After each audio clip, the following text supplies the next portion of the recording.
Hi, this is Matt with AppliancePartsPros.com. Today we'll be showing you how to repair your appliance. Remember, anytime you work on an appliance, make sure it's unplugged or the circuit breakers are off so there's no chance of electrocution. In this video, we're going to show you how to change out the Samsung Dishwasher Lower Dishrack Roller. It's going to be a very easy repair and should only take a few minutes to show you how to do it. If you already have one of these, great. If not, you can click on the link below or get at AppliancePartsPros.com. When you open up the package, you're going to get the new Lower Dishrack Roller.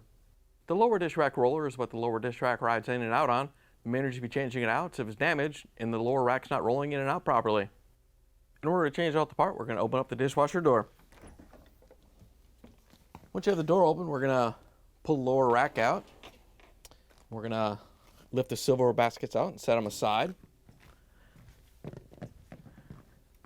Then we're going to pull the rack off so we can set it on the counter.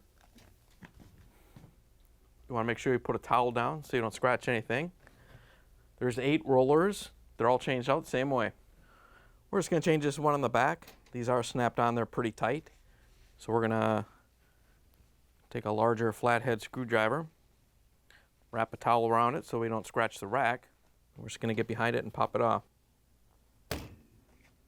Once you have it off, you can pull it off the dish rack. Here's the old Lower Dishrack Roller next to the new one. If you already have one of these, great. If not, you can get it at AppliancePartsPros.com. To put the new one on, just want to line it up with the pin right here and then snap it on.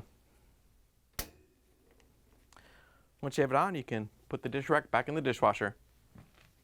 To put the lower dish rack back in, we're just going to set it on the door and then put the silverware baskets in. Just have to hook them on the little indents there.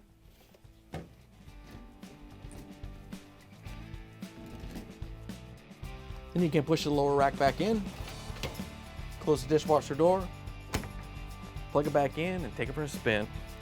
Thanks for joining us for another successful repair brought to you by AppliancePartsPros.com. Check out our other repair videos on our site, Facebook, and YouTube.